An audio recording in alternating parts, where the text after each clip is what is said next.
Welcome to Changing the Perception of Blindness, one conversation at a time, where we aim to break down barriers, demystify blindness, and promote real and lasting change. Join host David Steinmetz as he connects us with professionals who are making a positive impact in the community. These leaders help empower individuals who are blind or have other disabilities to live a full and inclusive life. Let's lean in as David kicks off today's conversation. Hello, and welcome to this episode of Changing the Perception of Blindness, one conversation at a time. I'm really excited for this episode, this being RP Awareness or Low Vision Awareness Month. It's a great opportunity to spread the awareness of the capabilities of people who are blind in the workforce, contributions that we can bring, and to not just work, but to the community and life. And every conversation that we're able to have about this topic is an opportunity to change someone else's perspective. I've been thinking a lot about this, especially also that I'm celebrating 19 years at Arizona Industries for the Blind, our sponsor this year. Yeah, thank you. On the fact that for most people, blindness is something that is very foreign to them, and they don't feel that they would quote unquote handle becoming blind or acquiring blindness later in life. And I felt that way a lot too when I was kind of on that fence between the sighted world and the blind world. And it's because I didn't know what the true meaning and impact that blindness would have on my life. And it wasn't a negative impact. It's been a positive impact. And the ability for me to, have a career over 19 years and grow from, frontline worker to executive team to, just living my life the way I want to live it. And Arizona Industries Blind has been a big contribution to that in terms of, financial independence, building large networks and having the opportunity to connect with great people, like Karen Nowicki here in the studio behind the big board today, and my special guest, Kendra Maples, as well. And these connections all continue to just grow the awareness of blindness, awareness that people who are blind can bring their skills, talents, and contributions to the workforce and to the community.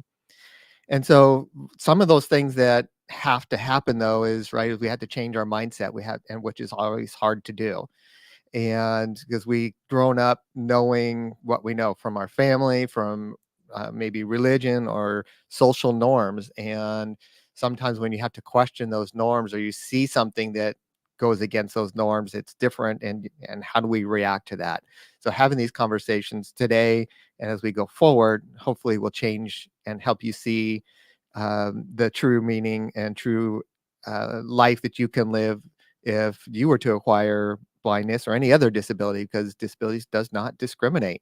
Anybody can join this club, and doesn't whether gender, race, religion, anything. It is basically anybody can and probably know somebody that will acquire a disability. And so in order for these things to happen, we have to have a shift in culture. We have to have a shift in our business organization culture, in our society culture as well. And there's been that shift a lot, I think, coming from, the diversity, equity, inclusion movement, to just being aware of focusing on employees and focusing on your community. Are we representing our community in a way that is impactful? And before we get into it with Kendra here today, I came across the statistics that 96% of US-based organizations have a diversity, equity, inclusion plan. But of that 96, only 4% have a plan for hiring people with disabilities. Wow. So we got a lot of work to do. Wow. Let's get right into it. Kendra Maples is the president and founder of Culture Crush. Kendra, I do kind of a brief introduction before we get into things. Yeah, I'll do an introduction. I'll tell you a little bit about myself. I first want to thank you for bringing me on. You mentioned connections and building community and how it all connects with changing mindsets and changing norms and it's your intro right now was so beautiful because that really is what has to happen. Mhm. We are aware of the need for diversity and inclusion and accessibility more than we ever really wanted to acknowledge in the past. Mhm. And so we can't hide from these statistics now, right? Like that 96% of companies that have a DEI plan, but only 4, you said, that are Yeah, actually implementing and hiring folks with disabilities. There's a disconnect there, right? So absolutely. I love your intro. I'm so excited that I get to be here with you. I had the chance to have you on my show last year Mhm. to bring in this conversation of disability and accessibility and inclusion. And so now this is fun. This is kind of our chance to do a part 2, which is really fun. So thank you. Yeah.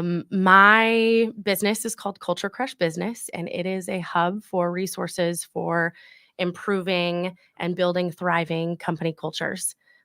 A big part of that, right, is building thriving people. You have to put in the resources and the time and the effort to build your people and therefore build your culture. I, in the past, had the pleasure of working with a couple of companies that had a great company culture, Mm. and I've worked for some that did not. I still consider that, now that I reflect, I Mhm. consider that a good thing because I was able to take all of these things and put them in my toolbox. And when I was in those positions, I was constantly looking for resources for building company culture, and there was no place out there. Mm. And it was very different than, like, if you travel and you need a place to stay, to go to Airbnb. If you need a ride, to call Uber. You have these go-tos in your life. Mhm. And when it came to company culture, there was no real place to go and Google and search. And then over time, I started a podcast that was focused all on company culture and bringing in all of these pieces, right, of mental health and disability and accessibility and leadership and professional development, all of these pieces. Mhm.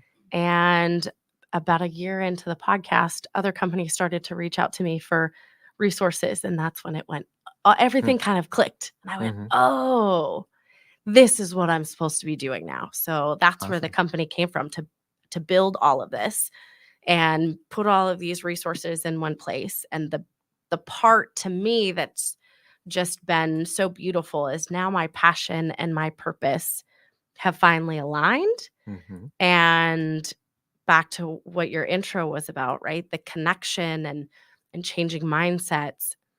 That has just been a huge transformation for me personally Mhm. over the last few years of building this business and getting to connect with people and push the norms and have these conversations with amazing individuals like yourself. And so now we're really just building this community and having these conversations like what we're going to have today and how important and vital it is. It's not a time, we're no longer in a time where you just go to work, get a paycheck, go home. Mhm. We understand all of the pieces and the components that are involved in that. And so that's me. That's how I got here in this room with you. Well, it sounds like a wonderful journey, right? It not just professional, but personal growth Yeah. through that whole process too, right? Mhm. Is sometimes we have to find out what doesn't work, what we don't want, Mhm. in order to find the things that we do want, Mhm. and how we focus on that and work towards obtaining those goals. And sound like you've had some good places, Yeah. great places, and those that probably weren't so good. So when we talk about culture, right, a lot of times it's I don't want to say it's the buzzword, right, just like DEI and some other Yeah. things, right? Yeah. But organizations maybe have a hard time defining Mhm. what culture is. Mhm. And you mentioned about, right, is about understanding your employees and Mhm. um, providing tools to have those resources and so forth. where are the maybe between some of those good organizations, bad organizations in terms of that understanding of what culture is, and Mm. some people don't believe in it, some people Mhm. live by it. Where's that kind of connection or disconnection? Yeah, because it can be that buzzword. It can be this fuzzy thing that no one can really put their Hmm. finger on, and kind of like you said with DEI, right?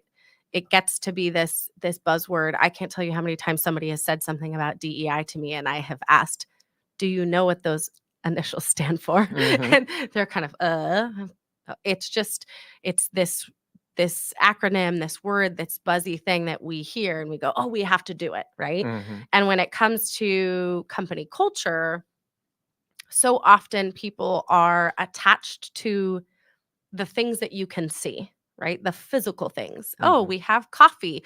Oh, we have a lounge. They buy us lunch on Tuesdays. Um, those things companies tend to get caught up in. Hmm. And for me, as I've been doing this work in this space of company culture, it's really the things that you're not seeing. It's the values, it's the trust, it's how you're supporting your people, it's how you're supporting your team, it's how you know your team, it's how you know that you have a team that includes a single mom who has to pick up her kiddo on Wednesdays because she gets out of work or out of school early. Hmm. Those are the things that make up company culture Hmm. is going beyond the things that you just see.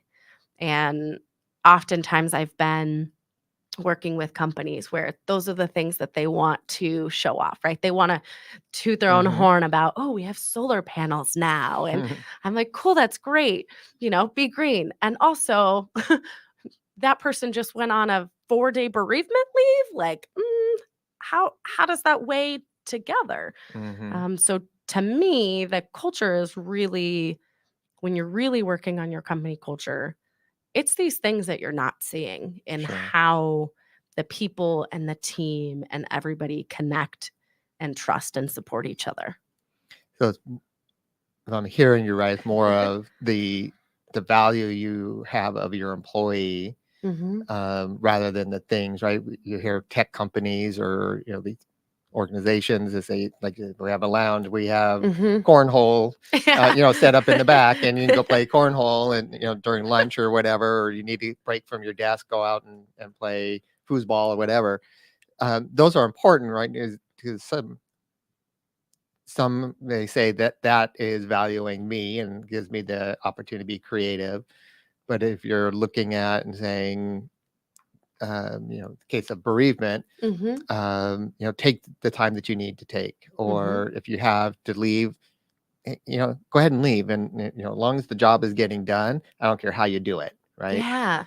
Yeah. Looking at your people as people, as humans, and looking at them as whole humans, not just you're showing up, you're here for 8 hours and then you're leaving. And yeah, we have cornhole.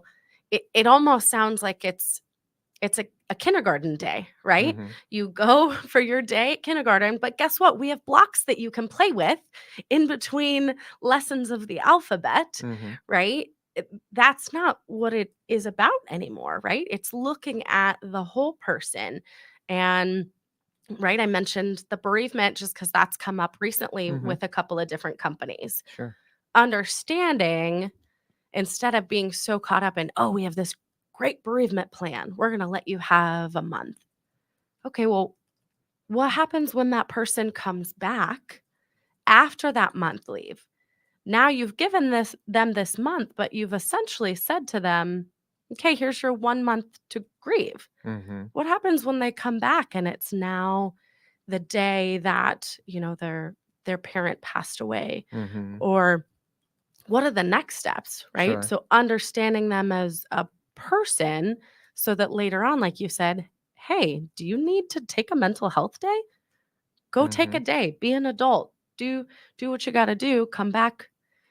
Your job, we'll still have work for you to Hmm. do," Hmm. right? But it was interesting as you were saying that. I'm like, "Oh, it sounds like a kindergarten play day." Like Yeah. you've got ABCs and Yeah. then cornhole. Hmm.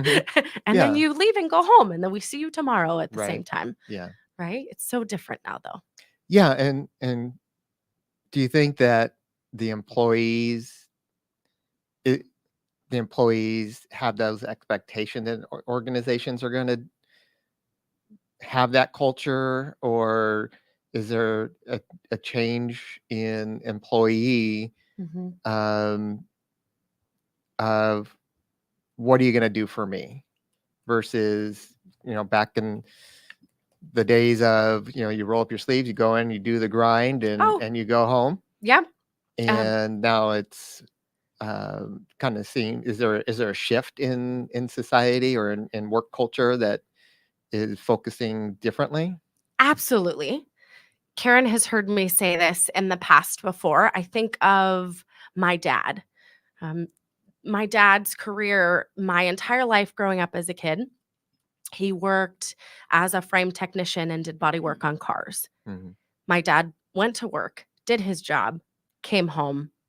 We had food on the table, electricity, bills were paid. Hmm. Never once did my dad ever come home and go, I felt so valued and, seen at work today. That that wasn't ever part of the conversation. My dad probably hated his job half of the time. Hmm. I know he struggled through a lot of it, but he went to work, did his job, he came back. Hmm. And now, over the last 10 to 15 years, there has been this shift. I think if I tried to create this company of mine 15 years ago, people would be like, "What are you talking about? Like, you want us to talk about mental health and Hmm. like Hmm. you want us to talk about inclusion? Nope, we're going to include you in going to work, doing your job and coming home." I would never have a business. But we have this shift, Hmm. and I will say COVID, right, was a big part of that, Yeah. especially, which I'm excited to talk to you about. Again, we talked about this a while ago when we had Blake in the conversation, is COVID, everybody went home, Hmm. right? And then all of a Hmm. sudden it was like, oh, people can do their job at home. Hmm. We can give them the technology, and now they don't have to stress and struggle to get into the office each day. And Right. so, from the accessibility side of things and the inclusion side of things, Hmm. supporting people with disabilities, that was a very good thing that Absolutely. came out of COVID. And so now we're on the other side of that. And to your point, right, with your question, people are much more observant and aware. And I think they just know that they don't really have to put up with kind of the, I guess, the BS for lack of better terms, Right. Right. right? They don't Yeah. they don't really have to do that cuz they know they could find another job that supports them Hmm. with a flexible schedule and whatever Hmm. it is that they need. There very much has been this shift over the last 10 years, which in the space that I'm in and with where you are, right? Talking about accessibility and Hmm. supporting people with disabilities, like this is a beautiful space to be in because we can say, well, why can't they just be at home? Yeah, Right? absolutely, absolutely.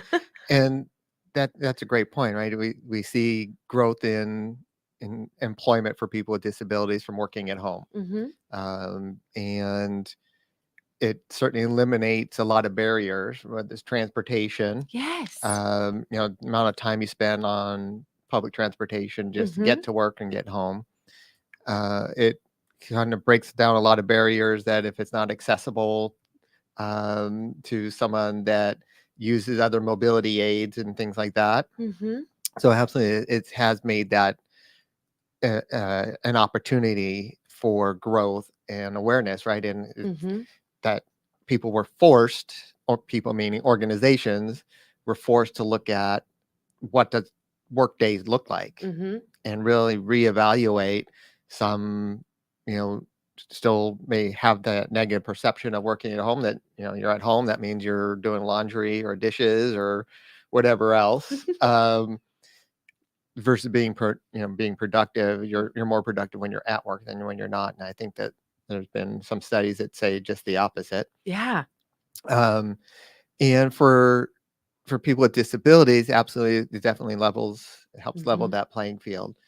We have to make sure that organizations continue to build the camaraderie, because there's a lot to be said of coming into the office and having those, right, the connections that we Mhm. talk about, is making sure that from a work from home perspective that, and even in on site, is Mhm. that we are doing things to make sure that everybody's included, everybody is Mhm. feeling part of the organization Mhm. versus you're just, a spoke in the wheel. Yeah. Yeah. Do you see that in the space that you're in? Do you see more of these intentional opportunities to connect people if they are remote or if they are on site? I mean, I walked around with you and I was fascinated by Hmm. all the things that are put into place so that these individuals can have different disabilities and work and be there in person physically. Hmm. When you're talking with some of your guests, Hmm. do you see more intentionality behind the things that companies are doing to make it more accessible for somebody to be home and then also still stay connected with their teams? Um, I don't see it more intentional. I mean, you think of type of work that, or customer service, Mhm. you know, is a great opportunity, right? Yeah. And it, an industry where you're in a contact center, things like that, could Mhm. certainly be done remotely. Yeah. Different industries probably lend themselves better, Mhm. and at the same time, we have in my industry, we have this big push about inclusion. Mhm. And what does inclusion look like? And whether you're on site working side by side with people without disabilities and people with disabilities, Mhm. is it more inclusive that way than it is to say someone that is sitting at home Mm. that is working by themselves, that they're part of Mhm. a team? Are they still in that include? Are they still having that same level of interaction or inclusion Mhm. in that same space? So there's a big disparity between that, and Interesting. even in the disability community, the awareness or ability to have a consensus of, does work at home really beneficial or not? Mhm. And I think that until we continue to have these conversations and really evaluate, is this better? Mhm. Are we doing things to include everybody? Are we making sure that, David working remotely in Chandler is still involved in what's happening at headquarters in Phoenix and being part of the activities or the conversations Mhm. that are happening to ensure the success of that organization. Mhm. So I think it's kind of a balance between Yeah. that in our industry and our community, and definitely the mindset of how do we meet people where they are, Mhm. and making sure that they have the resource and tools to be successful is crucial Yep. to making that success. And I don't think it's any different whether it's someone who's blind or somebody without a disability, right? You want to set them up for success, not failure. Yeah. It is very it doesn't have to be this copy and paste solution, Hmm. right? Hmm. Again, it's looking at those unseen moments of how you support and take care of your team, and it doesn't have to be the same for every single person, right? It may be a little case by case. Inclusion to one person may mean having them on site, right? Working Hmm. side by side somebody else. Inclusion to somebody else might mean that their disability adds so many barriers just for them to find a way to work into the office, where if they have a setup at home, they don't have to worry about just that maybe hour getting to work, how stressful it is, right? Hmm. Hmm. Maybe for them, inclusion is having that setup at home, Hmm. working from home. Hey, maybe they are getting a load of laundry done in the middle of the day. I do, and I'm still way more productive at home while doing laundry Hmm. and Hmm. sweeping the floor if I'm on the phone. And so I think that's a really big piece of this direction that we're going in with culture and people and inclusion is that it it may not look the same for Mm-hmm. two different people, Mm-hmm. depending on their needs and their ability or disability, whatever it is. Right. And I was looking at stats the other day. 1 billion people have a disability, and this is like global, right? So that's 15%. And then just looking at the US, 61 million adults have some sort of disability. That's 26% of our adult population. Yep. And that could mean anything. Yep. It could be seen, unseen, physical, unphysical. It could be so many different pieces. And so you can't take that statistic and then copy and paste the same solution for everybody. Correct. Very true. And it's hard. What it sounds like to me is for organizations, it comes down to almost trusting in your employees, Mhm. right? Is I believe in you Yes. to do the job that you need to do, right? Mhm. That you've been hired to do. And allowing that person to be successful, not to, I don't want to say micromanage, but in a sense Yeah. that they have to, the managers and leadership has to trust in the people that they hire. Mhm. And in culture, when we're talking about culture, organizational culture, would you say that there's a lack of trust, or how do we overcome that fear? Mhm. I don't think I would say there's a lack of trust. I think it goes back to what we were saying about culture and trust and values and these concepts that we talk about. You can't always attach data or metrics like, Mm-hmm. the stats I just read. We don't necessarily have those stats, or at least we didn't in the past, based around things like values and trust. Now there's ways to collect that information now, and in employee surveys and asking people how they feel. Do they feel trusted and valued? But even between two people, those meanings and those words are different. Mm-hmm. And so I think we're getting into that space, but for so long it's been really hard to pinpoint trust and values and feeling seen, and they're kind of these fluffy cloud conversations that now we're finally able to put some information, some data, some metrics to. But that is the piece. I mean, you nailed it, is the trust piece.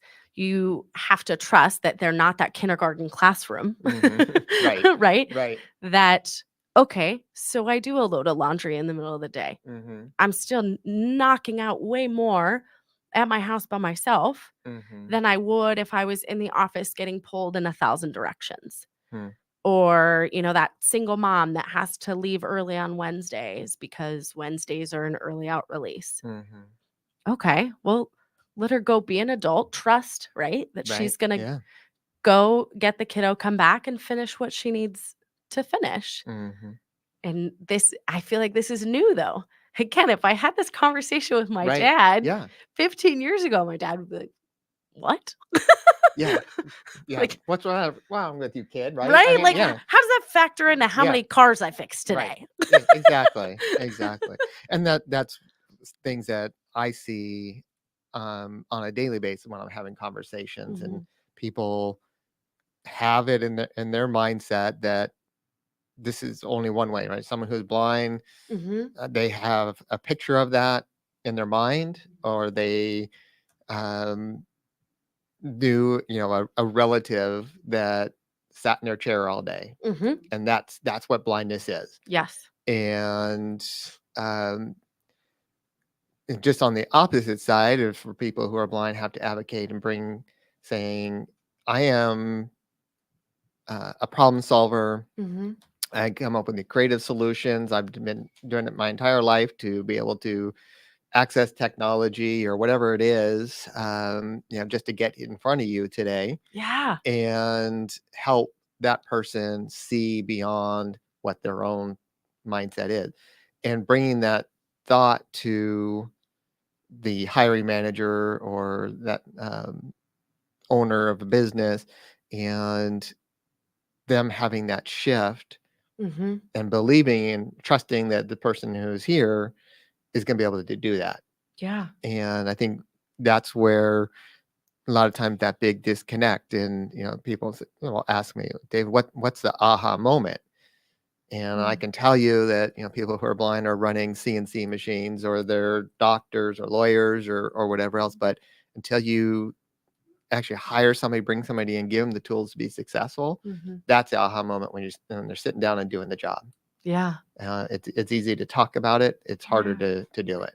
And that's why this conversation is so important. And when we talk about diversity, it's so important. We're not just talking about diversity, male, female, what color you are. That's not what we're talking about. Like you said, with disabilities, it doesn't care. Right. It's going for everybody, very inclusive. Mm-hmm.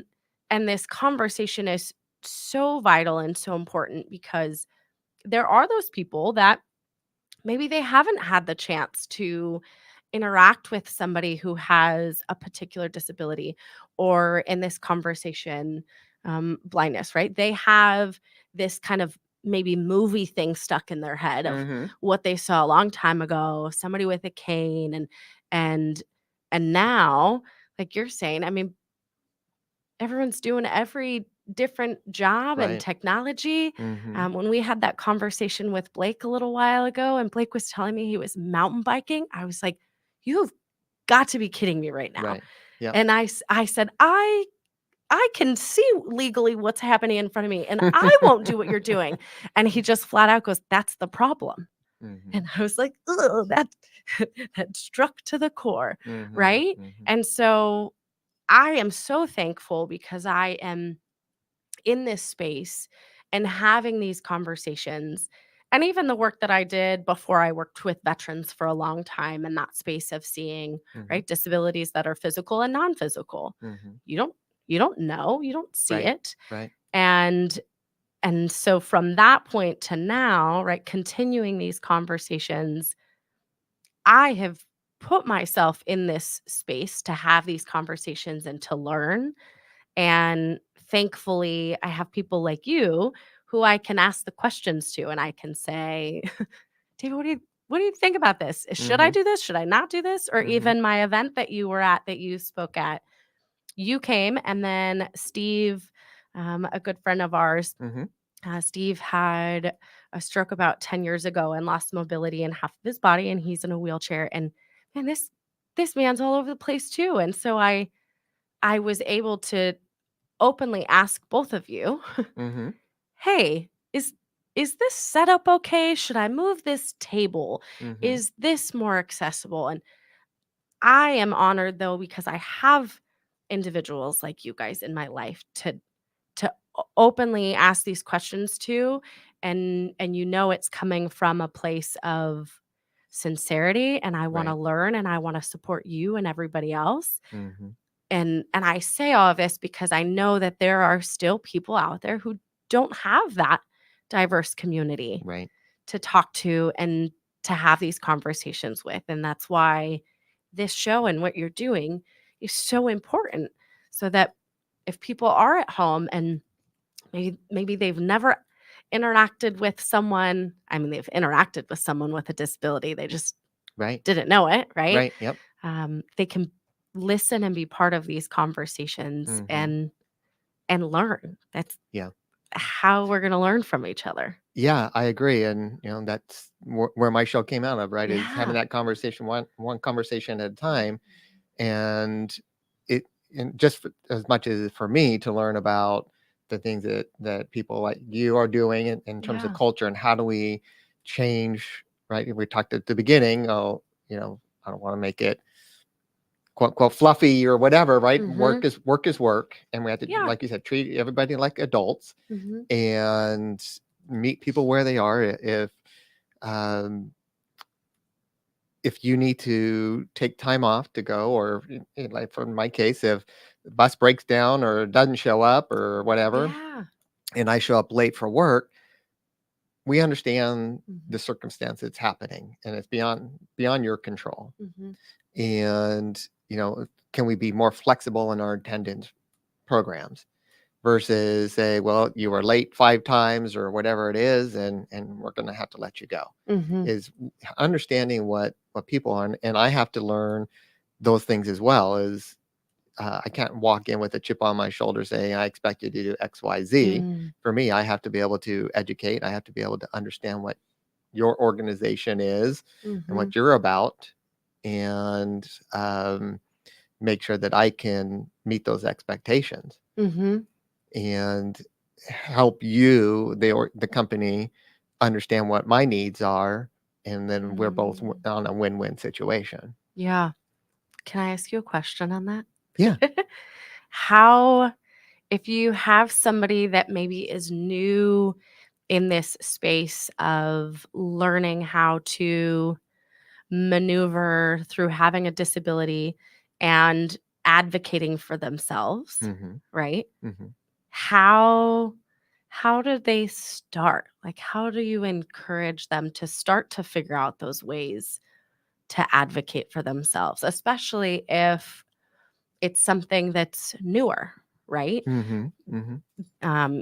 Ending up having a wheelchair, or a lot of the folks I've worked with in the past, all of a sudden one day you have a prosthetic leg and, Mm-hmm. things like that, physical. Sure. But then the non-physical ones, Mm-hmm. right? How Mm-hmm. do you encourage them to start when it's something newer to advocate for themselves?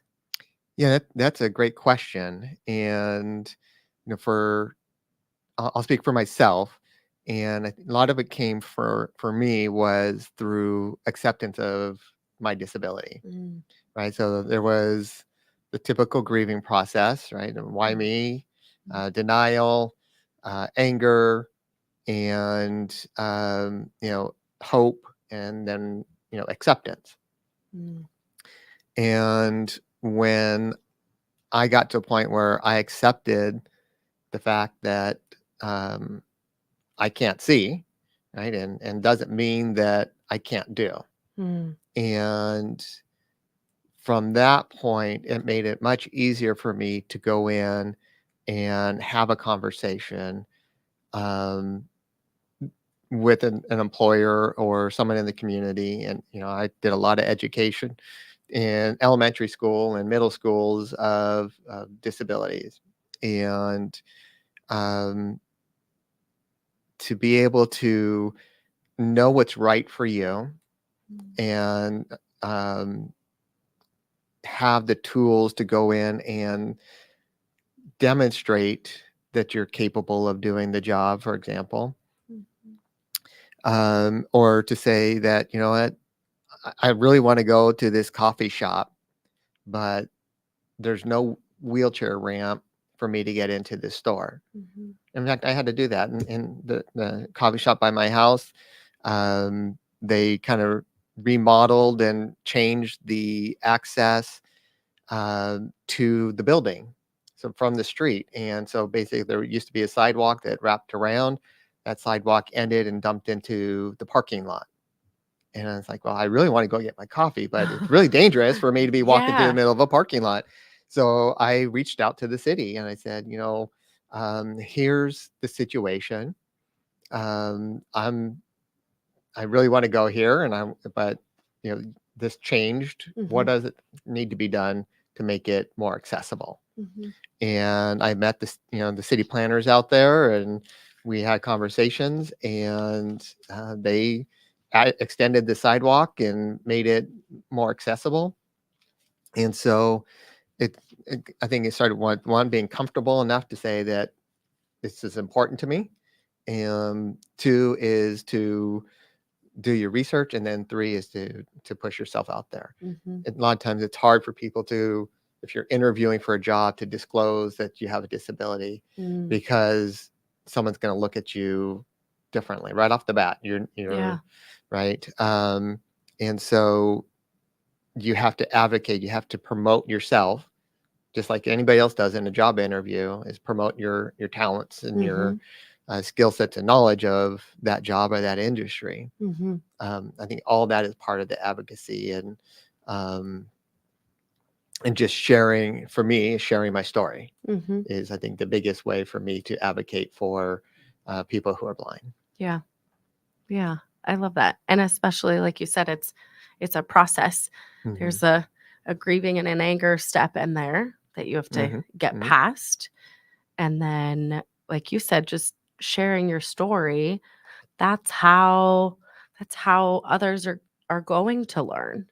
That's how we're going to understand. And then it allows everyone to support each other, right? Mhm. Then Mhm. it's not just you advocating for yourself, it's everybody else advocating for themselves, Mhm. each other, Right. right? So Mhm. then somebody like me that is walking into a coffee shop maybe doesn't need the ramp. I have so many individuals in my life now. I'm very observant to things like that that you're Mhm. seeing now of like, huh, and especially knowing Steve, right? Right. All of these tables are really high. Mhm. Where would he sit with his wheelchair? Like now I get to be an advocate, Mhm. but it starts with learning how to advocate for yourself, and Mhm. then you just get to build this community and this tribe. And Yeah, yeah. absolutely. And it's because you had that opportunity to engage and become aware Mhm. of certain situations. You know, I can't tell you how many times people say, "Oh, it's over there," right? And just in daily conversation, I'm looking for something, Mhm. business, and they say, "Oh, yeah, just it's over there," and I have to stop and think and go, "Okay, I'm standing here with my guide dog. That's not a clue. I got sunglasses on. That doesn't mean anything, right? Okay, so can you explain to me what over there means?" Yeah. And they said, "Well, it's just across the street." Okay, well, across streets is better. So if I cross the street to the left or to the right, and so it's having that opportunity to engage in, and it's not that you have to necessarily say, "I'm going to go out and the next person with a disability, I'm going to run up and ask," Mhm. right?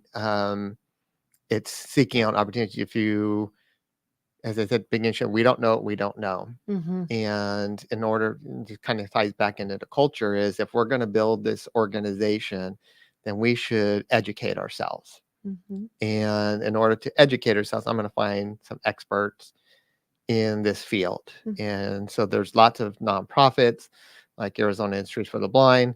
That's a role model for employers. We just had a group that had a conference here in town. It was Women in Textile, and they had their national conference here.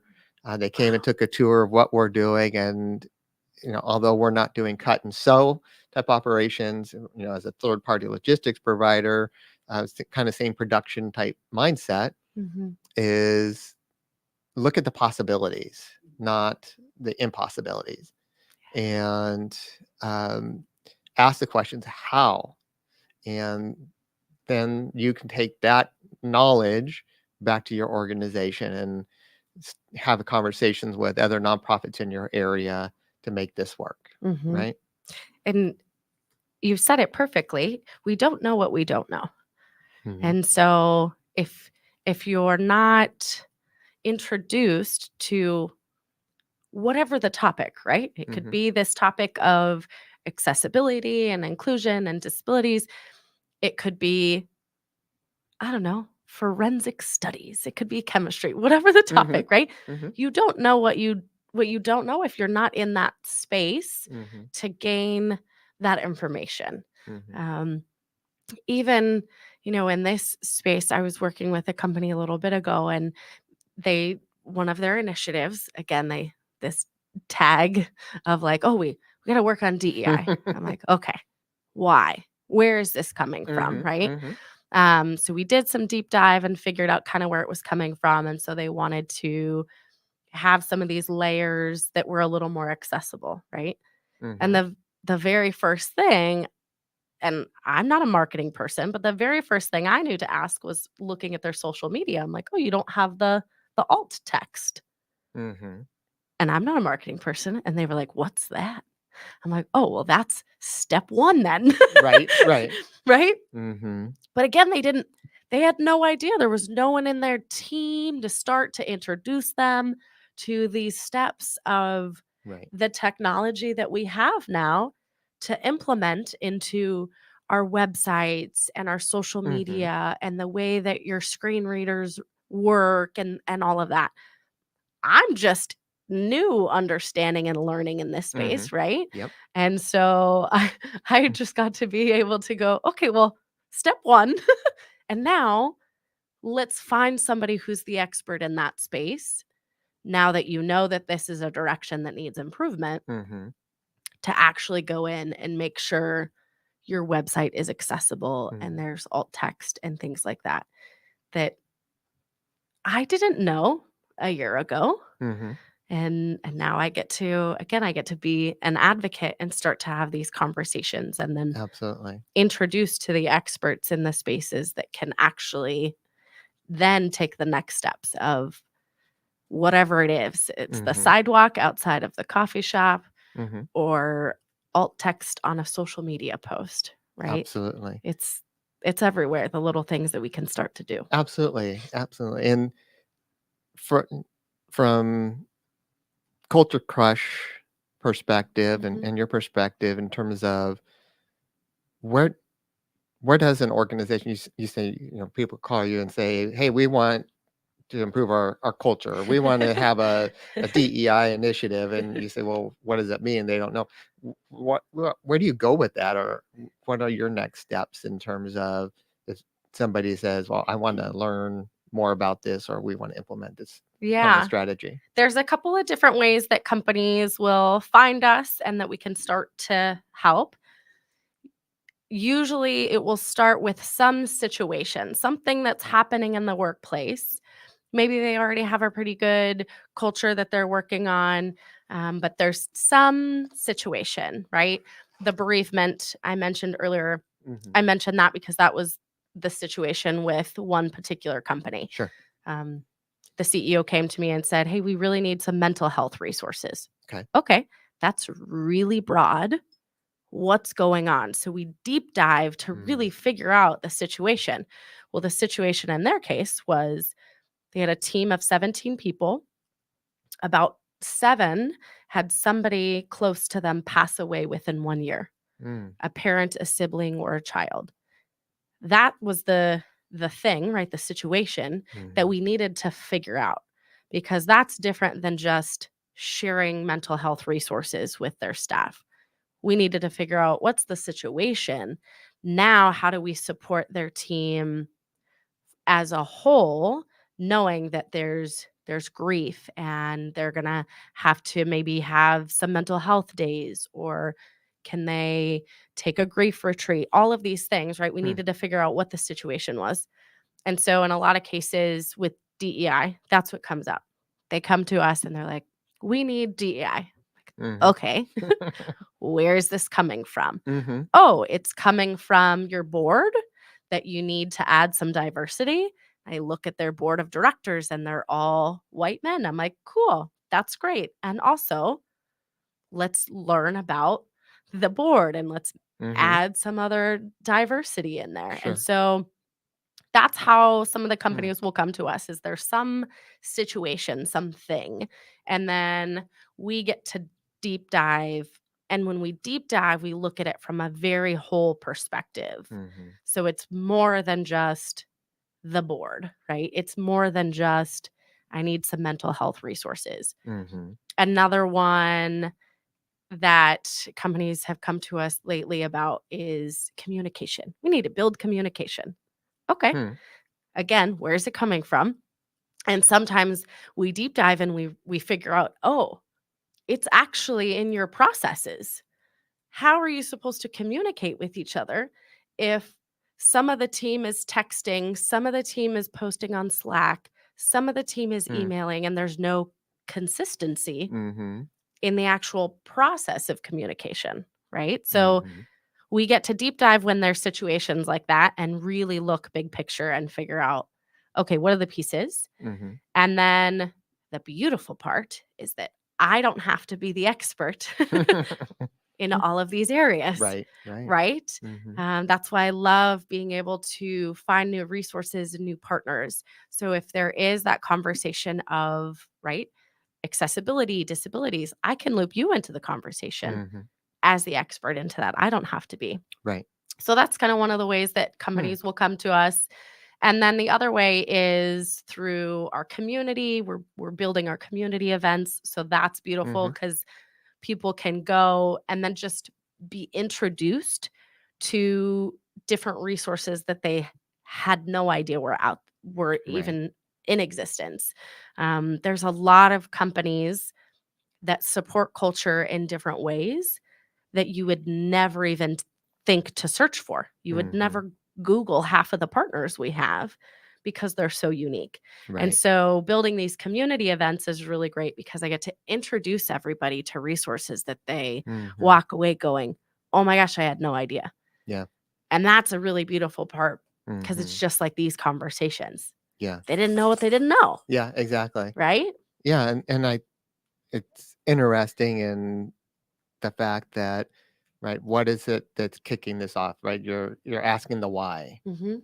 And usually, like you said, it's because there was an incident or some form of something triggered it. It's not someone sat down one day and said, we need to do this Mhm. and we're going to do it just because. Yeah. Because they realize that there's a gap or they're seeing a pattern or whatever it is. And it's like it's more than just saying, well, we've got a EAP, right, employee assistance program, Mhm. and sending out an email saying, hey, if you need it, it's here. It's more than just that. Yeah. It's having a conversation with those people, and again, understanding where they're coming from and what their needs are, and then how does the organization support that. Yeah. And looking at it from the whole perspective, not just what we used to think of company culture, right? As the cornhole and the lunches and the coffee. Looking at it from the angles of how do you support the growth of your team with professional and leadership Right. development, all the way to how are you onboarding, how are you offboarding, and all of those pieces.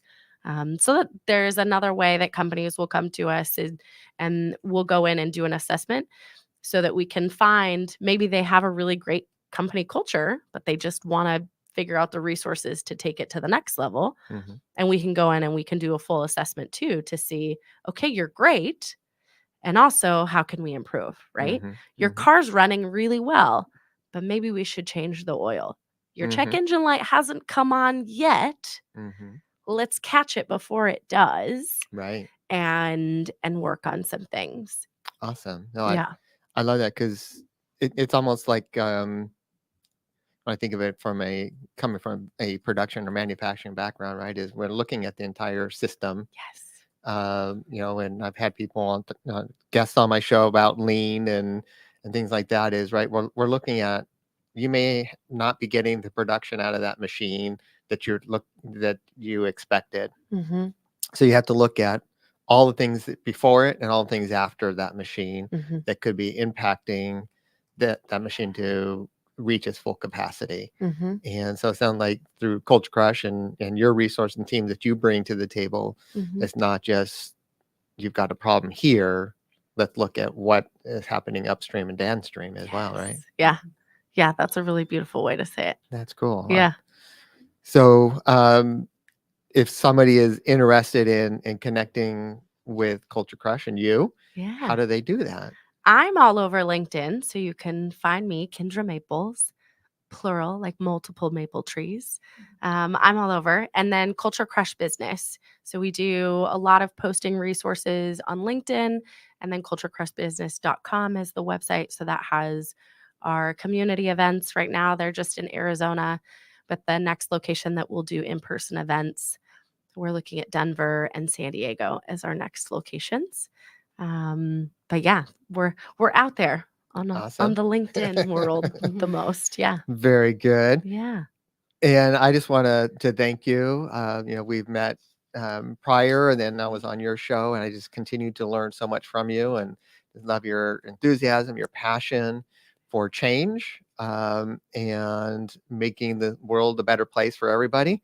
And so I want to thank you for that. And I think it just continues to go with my mantra about how, with the right training, the right technology, and right attitude, people who are blind can be successful in the workplace. So, thank you. Thank you. I'm so glad that we get to have these conversations and that I get to have you in my sphere to learn from, and I get to continue to learn and then become a better advocate for everybody in different abilities and disabilities and spaces. So thank you.